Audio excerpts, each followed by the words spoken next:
Des milliers de personnes se sont réunies samedi un peu partout en France pour dénoncer une loi en préparation jugée liberticide par les organisateurs, cela dans un climat perturbé par une nouvelle affaire de violence policière qui met le gouvernement sous pression. Paris, Bordeaux, Lyon, Strasbourg, Marseille, Grenoble, Clermont-Ferrand, Caen, de multiples rassemblements sont prévus contre ce texte dénoncé comme attentatoire à la liberté d'expression et à l'état de droit. Dans certaines villes, les manifestations ont commencé dès samedi matin, ainsi à l'île Nord. Entre 1000 et 1500 personnes, avec à leur tête la maire Martine Aubry, se sont rassemblées sous le slogan « Liberté, égalité », filmé à Montpellier, Sud. Ils étaient près de 5000, brandissant des pancartes clamant « Plus de flics que de médecins »,« Sens des priorités » ou « Démocratie floutée ». À Rennes, West Maude, 45 ans, était là pour protester contre ce réel déni démocratique et la dérive autoritaire, au cœur de la contestation qui a débordé jusqu'à entraîner une crise politique. Figurent 3 articles de la proposition de loi « Sécurité globale » qui a déjà reçu un feu vert de l'Assemblée nationale la semaine dernière, encadrant la diffusion de l'images de policiers, l'usage de drones et des caméras piétons des forces de l'ordre. Cette proposition de loi vise à porter atteinte à la liberté de la presse, à la liberté d'informer et d'être informé, à la liberté d'expression, en somme aux libertés publiques fondamentales de notre République, juge la coordination appelant au rassemblement. L'article 24, qui a focalisé les attentions, réprime d'1 an de prison et 45 000 € d'amende la diffusion malveillante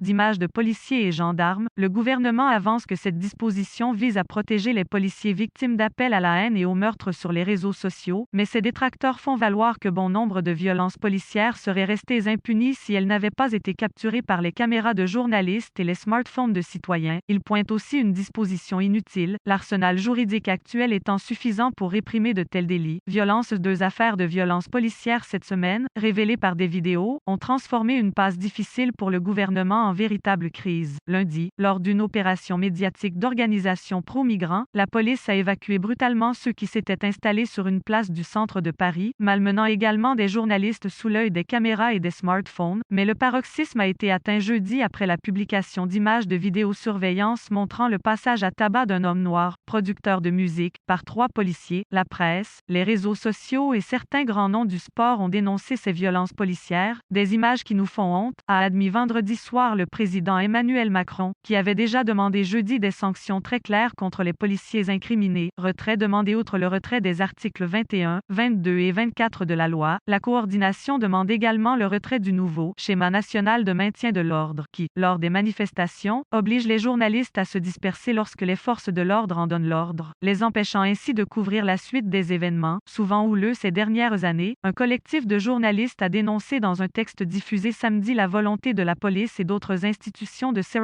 un droit de censure, au mépris de la liberté d'informer, à travers des conventions de tournage de plus en plus contraignantes. Les presses françaises et étrangères ont dénoncé une dérive sécuritaire, des atteintes aux droits. Parmi les voix critiques, la défenseur des droits, les rapporteurs des droits humains auprès de l'ONU. Le débat s'est aussi invité au Parlement européen, en plus des traditionnelles structures de gauche, syndicales, ou de la société civile qui manifesteront. De nombreuses personnalités ont rejoint l'appel à manifester samedi, désormais placé sous le refus que la France soit le pays des violences policières et des atteintes à la liberté d'informer.